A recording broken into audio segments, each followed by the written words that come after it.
welcome back to Liverpool Women's Podcast. This is episode 88, and today I am joined by Sarah. Sarah, hello, thanks for joining me. Hello, thank you for having me. It's lovely to speak to you, to see you. I might not be the biggest fan of the background, the backdrop, but what are you gonna do? Good. It needs, you just have yours angled like that. Nice, good to see you, mate. Really good to see you. How are you keeping? Yeah, not bad. Just, sort of every day I wake up and it's like, I know what my day is going to be. I know where I can go and where I can't go. So I'm just like, right, I've like come to terms with it now. Like, it's okay. The last like 2 weeks have been like more of a struggle for me because everyone else in the house has gone back to work, like mainly full time. So like I'm on my own quite a bit. So like everyone came home yesterday and it wasn't until like 5 o'clock. And I was like, oh my God, people. I was like, hello. I'm happy to see you. And my dad was like, are you okay? I was like, I'm just so happy to see you. Like, I just needed like a little bit of interaction. Like, it was so nice. What about you? You're like on your phone, like all the time. So like that must be like difficult. Yeah, like, listen, I totally understand what you're saying about being on your own. Like you said, I'm here. I mean, my dad is in Liverpool, but he's over in Crosby. I've got my little sister. She's at her place over in Egbert, and then my mum and my sister are back in the Midlands. So I've stayed here, and it's had its pros and cons of being by myself. In the one sense, it's hard because it gives you time to be stuck in your own head and overthink and things like that, which is something that can be difficult, and anxieties and stuff. But on the plus side, I'm fortunate that, you think there's people that are stuck in like tower blocks that can't really get out that much, that have got a house full crammed into a tiny space, and, they can't get a minute's peace, they can't chill out, they can't have any downtime. So I'm trying to look at like the positives and go, okay, I can nap whenever I want. I can exercise whenever I want. I can meditate. I can play Xbox. I can, that's pretty much all I can do. But you make the most of what the time you've got, really. And like we're lucky because we've both got gardens as well. So like when it's been like when it's been sunny the last couple of weeks, like we've been like we can go and stand out there for a minute and just like bask in it, or like you said, go for a little walk. But there are people like, I feel sorry for those people who are like in like the centre of London, who are like in high rises, and you literally like your windows just about open, and all that. I thought, I'd have gone absolutely insane if like I was stuck in one of them. Yeah, that's the thing, isn't it? Like, it makes you realise, as you said, we can just open the door and go and sit and get the sun on our skin and breathe in that fresh air. A lot of people won't even be able to do that. And I think in terms of being mentally challenging, that must be so tough. So we've all, I guess, just adapting and trying to do the best in whatever situation we are. And it's got its pros and cons, but none of us would ever have foreseen this, or no one obviously would ever wish this to happen, of course. But we're trundling on, and I'm doing lots of exercise, which is good, I guess, and meditation. So I'm trying to use the time to get my well-being. Zen, exactly. So that when I'm back, I'm tearing my hair out with Everton. When they're back, I'll be in a better frame of mind. Well, that's it. Like, that's the big talking point, I suppose, for like anyone who's sports fans this week, is the fact that like sport in England can return from the 1st of June. The date for the Premier League was the weekend of the 12th, I think. So like, how much have you actually missed it? Because like we're both really footballing people. Like, you literally live like right next to Goodison. So like it must be even harder for you to just like look out the window and see it and think, I'm not allowed to go in there. Yeah, I mean, it's the weirdest thing. Like, obviously I couldn't be any closer to the ground, and on every other Saturday or Sunday, I'm used to there being like tens of thousands of people as soon as I open my front door, and obviously then just walk into the ground.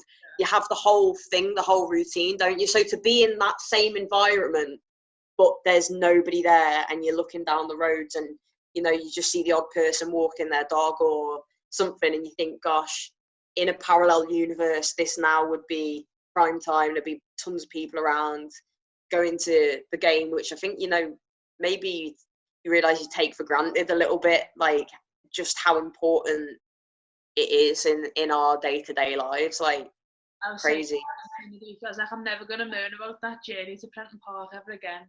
Like, having to go through town, and like, because I live like 25 minutes away from town, and then have to go through the tunnel. It was always like a 45-minute drive for me, and I was just like, oh, I hate going through the tunnel and paying for it. And now next time I put the money in the machine, I'll be like, yay, I'm so happy to be giving you my money, like, to go somewhere. Like, it'll be so exciting. But then screaming through the tunnel. literally I'll be like throwing it at the woman. I'll be like, keep the change. Have a tenner. No, there's a recession, I'll have it back. Yeah, I've got no money, actually, give me it. I've got no money. Thoughts there, have a great day. Have a lovely day, yeah. That's it, like you hit the nail on the head. Then it's like the whole routine of it, because like my weekend was Saturday or Sunday, I'd either be at a men's game or a women's match, like literally every weekend. And like, don't get me wrong, there's been weekends where I've been like, oh, I really wish I didn't have to go and do that today, because I was tired or whatever. So it's like, at the beginning I was like, right, I've got like a week. Like the first week I was like, do you know what, I'm okay, like no football, it's fine. And then as soon as the first weekend passed, I was like, no, like this isn't okay. It in my life. Like literally, we've literally got a bar dedicated to Liverpool in our house. Like that's how much we love it. Like your house, is, like everything memorabilia as well. Like it literally is. Like my weekends were like revolved around football, whether that was the men or the women. And then just for it to completely go like that has been like so it's just so weird. Like it's mad. Like, because obviously you when it comes back eventually, you're only going to be able to see it on TV, because you're not going to be able to go to the games for obvious reasons. But then you're probably only going to have it for like a month, maybe 2 months at a max, depending on how long they want it to take. And then it's going to be gone again for like a couple of months, and you're going to be like, oh my god, it's only just come back though. Like, why is it going again? Like, I think that's going to be the hardest thing. Yeah, definitely. Like, you know, in a city like Liverpool, I mean, it's not obviously only Liverpool, but I think worldwide this city is renowned for how much the football means to people here. As you said, whether you're red or you're blue, it's not just your Saturdays and your weekends, it's every day of your lives, whether you're giving grief to an Evertonian and Evertonian's giving you grief, or conversations like generally revolve so largely around football. It's been for so, you know, well, over 100 years, the light for so many people in their lives that maybe hadn't got much else going on, gone through hard times. You've had Everton there or Liverpool there, and the friends that you make at the games, them routines, seeing all those people that become like family to you. And yeah, it's very strange. Missing the girls as well, and that side of things, it's very strange. And yeah, I think the fact it might have, well, I expect it will come back, however they're going to do that to play out the remainder of the season, certainly for the men, I think. Then, as you said, I hadn't actually thought of that, it will be taken away again. So yeah, I think I was like, and then there's no Olympics, there's no Euros, like there's nothing to fill the time. So you literally like, hold on, like wow, because like for the last like 2 years, obviously it was the Men's World Cup 2018. So you had the season, the Men's World Cup, and then a season, and then we had the Women's World Cup, and then the season again. So you've literally had football for like majority of the year for the last like 2 years, and now you've come to a halt for like 9 weeks now or something like that, and then you're gonna come to a halt for like 2 or 3 months probably, and you're gonna be like, oh my god, like what you do? Like there's literally nothing you can do. Like I know. It's mad. Like we were just talking before, weren't we, about like the fact that Bundesliga's coming back, and just how many people are going to be watching that. The figures are going to be insane, because it's the first real football to properly come back and be televised. And you know, I would watch any form of sport, any form of football, or you know, I'd probably even watch darts at this point. And no disrespect, but I can't stand it. Do you know what I mean? I'm sure it's great. I know a lot of people love it, but I'd even watch that at this moment just to watch some sort of live thing. And it's like a reminder that there's something else going on, because so much of what we have to understandably focus on right now is, you know, awful things like the death toll, like what we need to be doing, seeing all these awful things going on all over the world, people losing their businesses and stuff. And sport's always been something that whatever's going on, it's there, and obviously it can't be right now, and it's tough. Like, I think obviously the first and foremost thing is people's health, but mentally I think it's had a big impact on my mental health not having football. And you have to find sport, and you have to find other ways to adapt and deal with that. And yeah, say I'm doing more meditation and things like that, but there's only so much of that you can do. Yeah.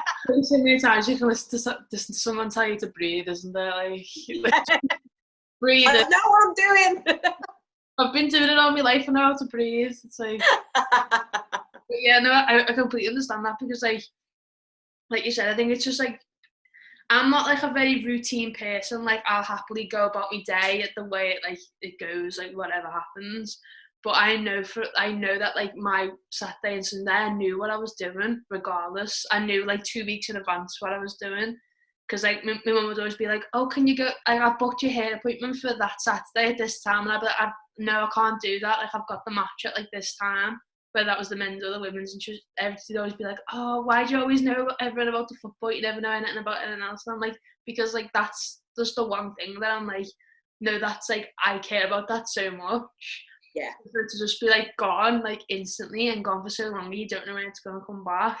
Like, I'm sure everyone literally feels the same. Like, you've been waiting and waiting and waiting for like the right time for it to be like, right, it's coming back now.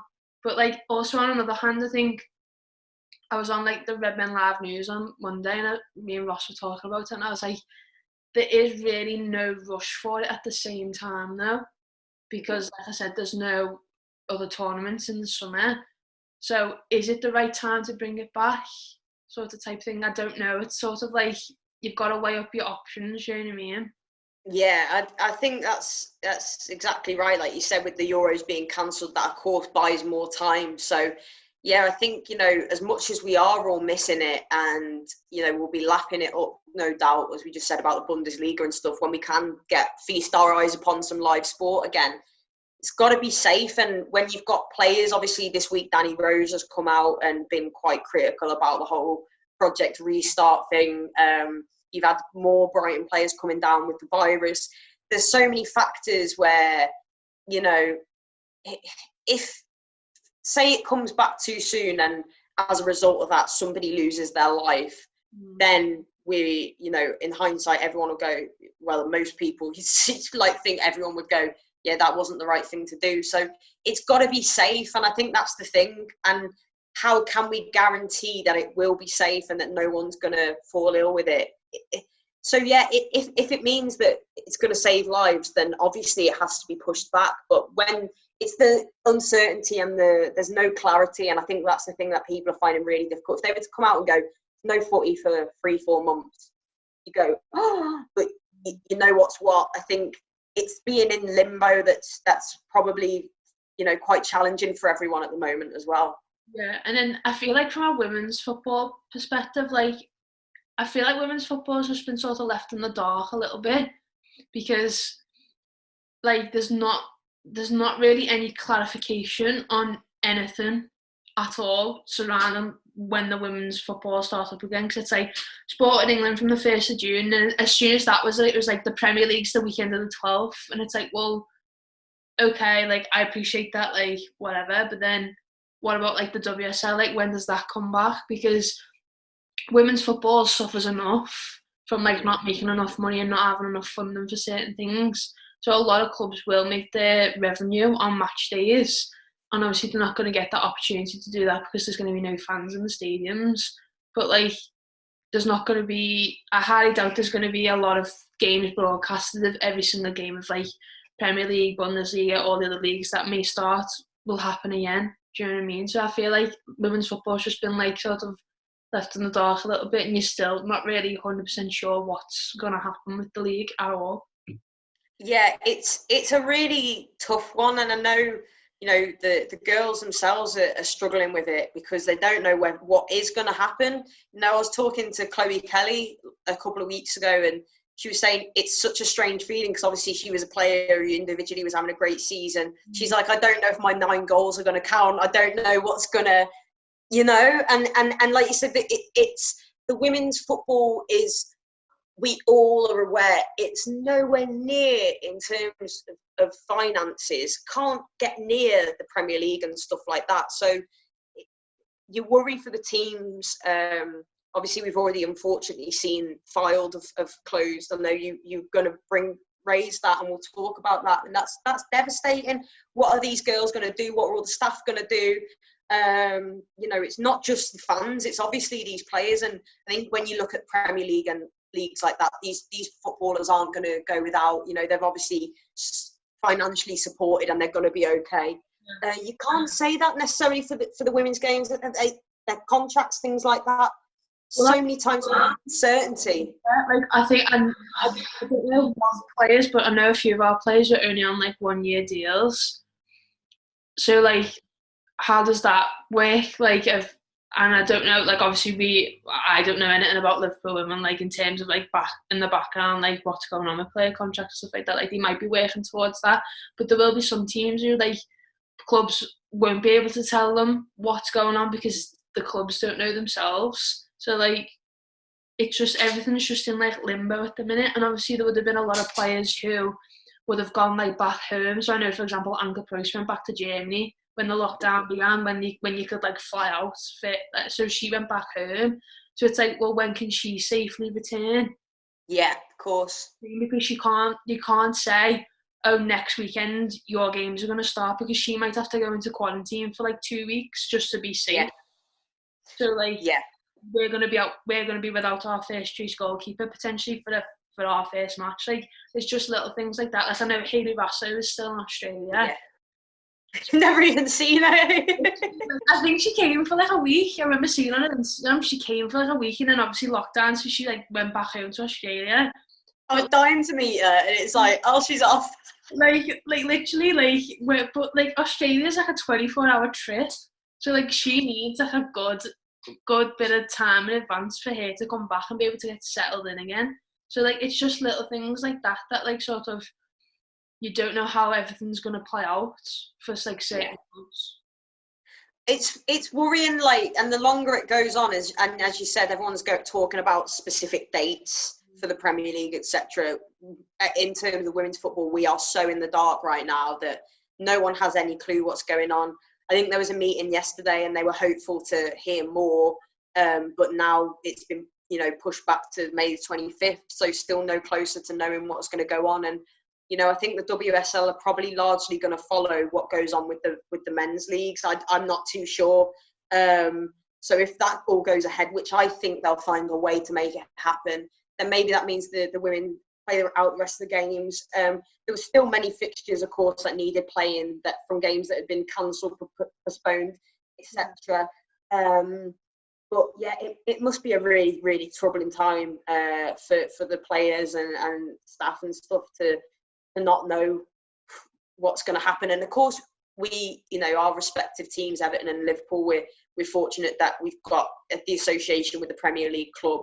So teams that don't have that you really worry for particularly, and it's going to impact everyone, but certain teams it's going to hit a lot harder. And that's really, really sad, especially when you look at the way the women's game's been growing. It's a huge knock.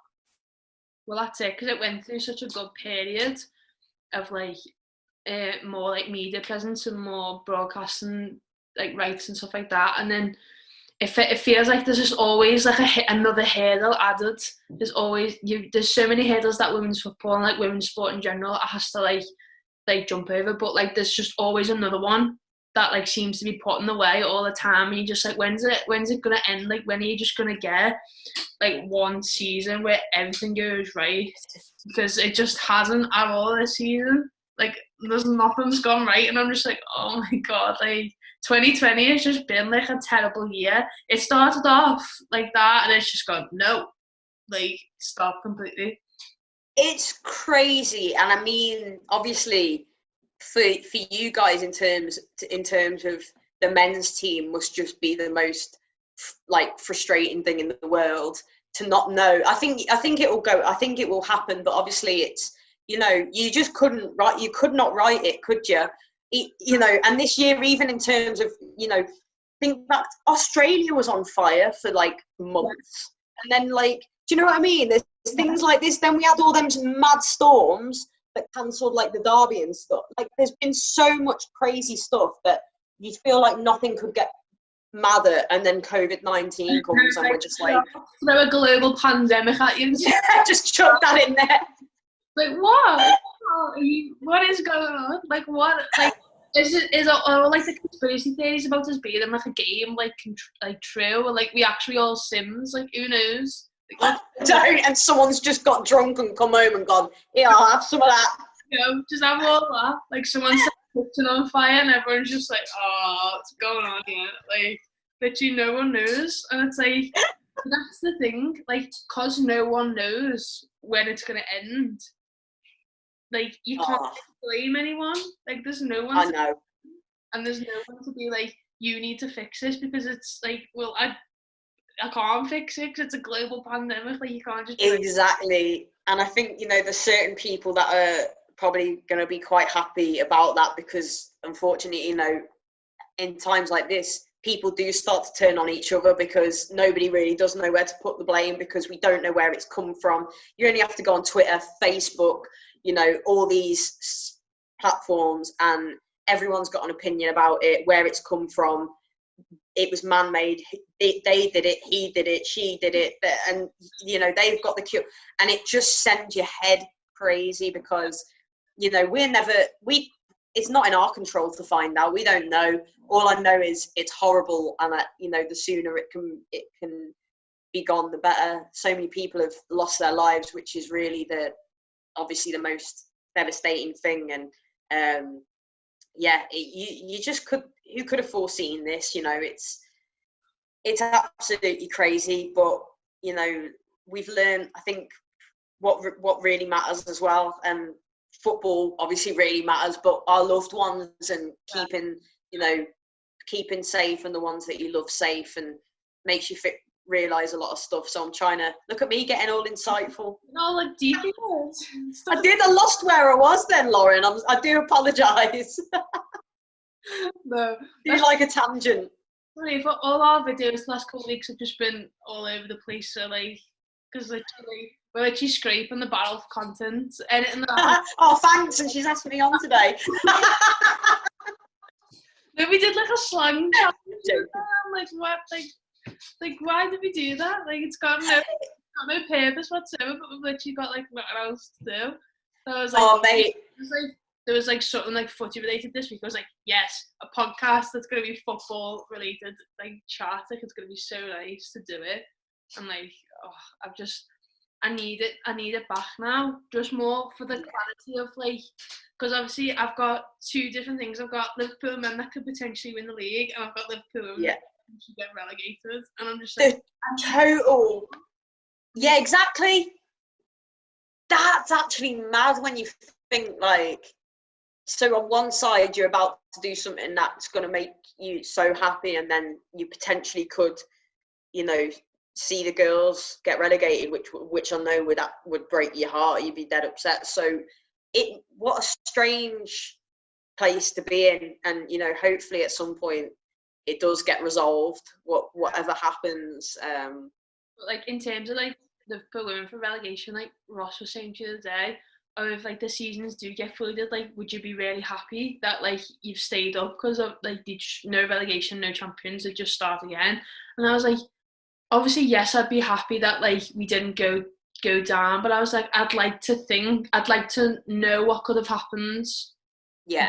Like, being avoided. Like, I'd like to think that our team's strong enough to avoid relegation. Like, we've got 8 games, and we can quite easily win all those games. You know what I mean? Yeah. Or we don't even need to win all of them. We just need to win like a handful. A couple of wins would shoot you right back into safety. Exactly, and like, I don't want it to be a thing of like, oh, you've only stayed up because the season was voided. Do you know what I mean? Like, yeah.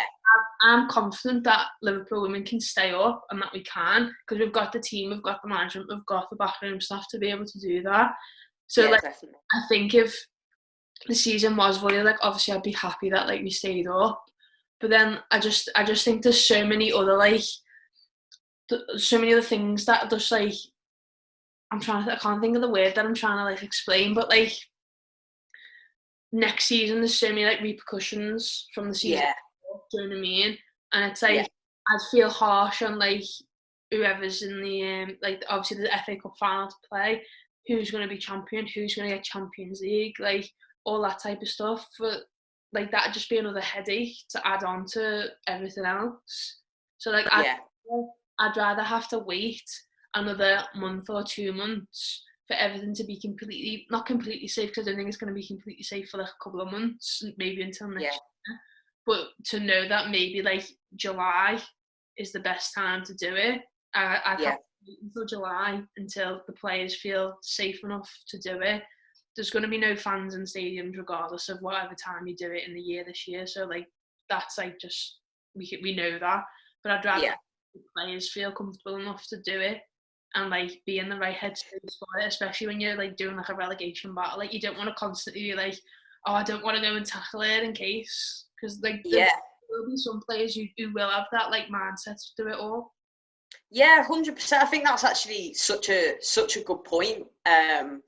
That, you know, if you do hold off for maybe that extra month or two, although people will whinge and whine or whatever a bit, that, you know, frustrations, ultimately I think we all would rather see it done first and foremost when it's safe. But because the way that teams are going to play is no doubt going to be dependent on that. If you're scared about going into a 50-50 or scared about heading the ball after, you know, it's got sweat on it and all this, you're going to get people sweat on you, you're going to get people spit on you, it's footy, like you're going to get people's blood on you sometimes, like, so I think you'd rather see it when people feel more comfortable, so that you get a closer representation to what would actually go on. I think regardless, people are going to be a little bit unsure, but some of the suggestions you feel like we're just making it so that it's not even a game anymore, and that's exactly what you don't want to happen, where it's not even a game, because there's so many rules and so many things you can't do, and you know, where you get that point as a player, as a fan, you're just going, okay, what's actually going on here, and you get all these freak results and stuff. You'd rather see a more accurate, I guess, representation of what will go on to happen. So if it means pushing it back a bit further and getting it played out safe, then I hope that's what they do. Yeah, well, everyone can let us know their thoughts in the comments below. I'm sure there'll be a mixture of people, you know, with different opinions on stuff. But the one question I want to ask you is, if you could go back to March 2020, right before lockdown, what would you say to Sarah at that point? You need to do, like, do you need to buy this? You need to do this? It's a tough one. Gosh, that's so strange, you know, because I feel like if we'd have known this was coming, I mean, I think I would have just been so stressed out for the whole 12 months, and also probably been like those people and just panic bought loads of stuff that I didn't need. Loads of hats, loads of hair dye, iPhone charger. I'm not even going to show you my roots. iPhone chargers that work. I think I would, on a deeper level, again, like I would spend more time with my family, with my mates, and be probably a bit kinder to people. I try not to be horrible anyway. I try to always be kind, but I can be a crank sometimes, and I think I'd let, as you know, I know, well, you know me well enough, Lauren. I think make sure you keep this healthy and strong. Be comfortable in your own self. Learn to be comfortable by yourself in your own company, and don't let the minor stuff get you down. Because I think how much time in the last 12 months I've wasted feeling down, feeling negative on myself about things that actually, do they matter? No. And it's showing you what matters. So I'd say spend time with your loved ones, buy hair dye, don't whinge even when Everton doing your head in, enjoy being at the ground. And, you know, just things like that. Appreciation, gratitude. That's what we're going with. I don't give short answers, do I? I don't have to worry about the hair dye because I'm just not. It's just natural. Oh, natural's the best way to be, mate. But my mum's blonde, so she's bought that spray. That I The feel root like spray. I feel like everyone's got the root. Every blonde's got a root spray now. Yeah. Does that every morning before she goes to work. She's like, I can't have my greys out. Like that's. And it's just getting longer and longer the amount you have to do every morning. Like. Yeah, there's like 7 bottles on the side. I just imagine your mum like going to the shops like, and they're like, sorry madam, you can only have 2 of each item. Me and your mum there with our dye. No, I need them all. No, I need this. Yeah, it's just little things like that. Like, but yeah, you're right. Like spending time with your family and stuff like that. I think like I'm fortunate enough. I've still got both sets of grandparents, but like I can't go and see either of them. And like, yeah. I used to see my nan nearly every day because I used to park outside hers to go to work. But like, I just see her through the window now, and it's just like, oh. Or like, I'll go like in the back garden, and she'll stand at her door, and like you'll just like socially just have a little gab. And I'll see her for like, but I don't want to stay any longer than like I need. Like that's just necessary. Like I say, are you okay? Do you need anything? And then that's it. Yeah, yeah. I think it's just little things like that, like just seeing your friends and family. It's just like you just take it for granted so much every single time that like the next time you do see them, you're gonna be like, oh my god, I love you, like giving them like the biggest hug you could ever give them in the world. But yeah, definitely, and that's what it's all about, innit, mate? That is what it's all about. Don't take people for granted and things for granted, because we all do it. Like, we can tell ourselves not to do it and still do it on a daily basis, but definitely a newfound appreciation of people and things, for sure. Definitely. Well, it's been so nice to speak to you. It's been so lovely, mate. I've proper missed you. You're one of those people I'm hugging when this is over. I'm like right on your door. I'm like, Sarah. She loves me. She'll even come down to Goodison to come and see me. That's true friendship. That's true friendship. That is. I'll leave me little European champions. It was going. I always leave it in my car, just like, you know what I mean? I know, that's it. She just likes to remind me. She just likes to remind me now and then. She writes 95 on the door as she goes out. One of them. No, that's cool. But yeah, it's been lovely to speak to you. Thank you for coming on and saving the day for me today. My pleasure, mate. Always a pleasure. Anytime, you know, we always have a ball, so I'm always here. Yeah. I hope everyone enjoyed that. Remember to like the video, comment, subscribe, go and watch last week's video. We reacted to our very first podcast, which was the most cringiest thing I've ever seen in my life, and I never want to do it again. So I'd appreciate if people actually go and watched it, give it a few likes, just let us know we did well on our very first one. But yeah, hopefully Amy's here next week that we can have a good chat. And yeah, we'll see you all then with a brand new video. Bye.